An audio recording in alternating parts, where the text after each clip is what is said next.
Welcome back to understanding the case study interview. We have just walked through the introduction to the case and learned how to put our facts and questions and walk through restating our situation and objective in order to verify our facts and walking through our key questions.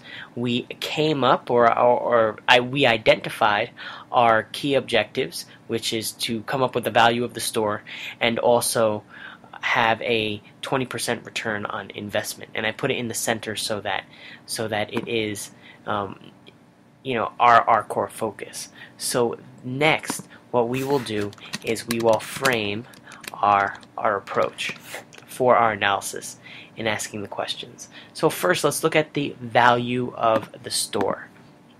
So to think of it in a structured approach, first we have the actual store. So I'll draw out Maria and Roberto's store here, and they sell Tex-Mex food. So individuals will come to the store, and they will pay money. So I'll just draw a dollar bill here, and in exchange for food. So let me draw a burrito because it is probably the easiest thing to draw. And Maria and Roberto want to know, they're giving money in exchange for the burrito, and then Maria and Roberto end up with this money. They also have to spend money for, the ingredients that go into the burrito, the staff that make the burrito and run the restaurant. So there are costs associated with this. But in the end, you want to know how much is this store. So the money that's coming in, that is your revenue.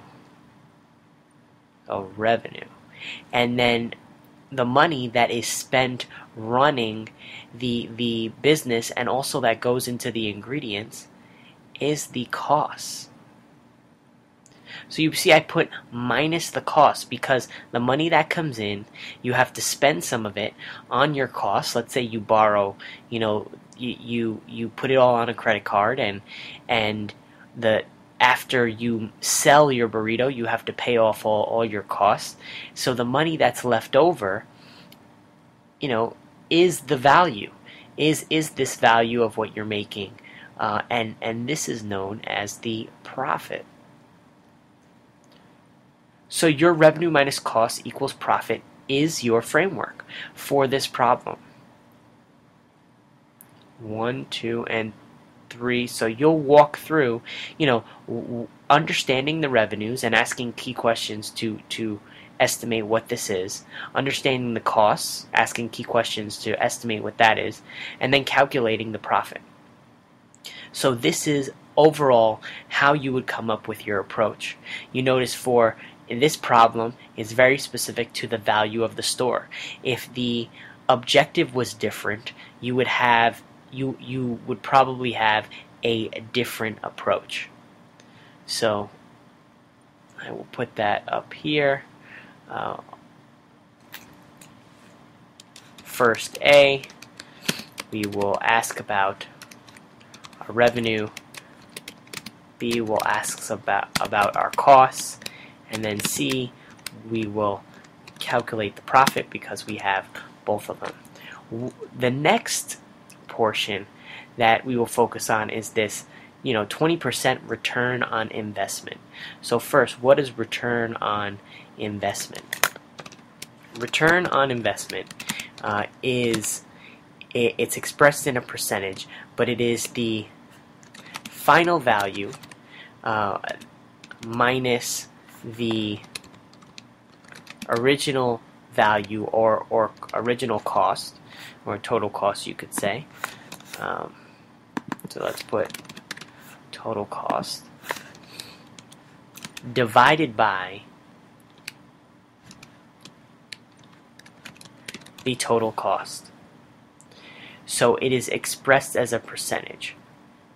And just, really quickly, let's think of this in terms of, if you buy anything, let's say you buy a newspaper, so I will, let's say I'll draw a newspaper over here, and you purchase this newspaper, and you purchased a newspaper for $1. And then you turned around, so that is the, total cost. Your total cost was, $1. And let's say you turned around and you sold it for $1.20.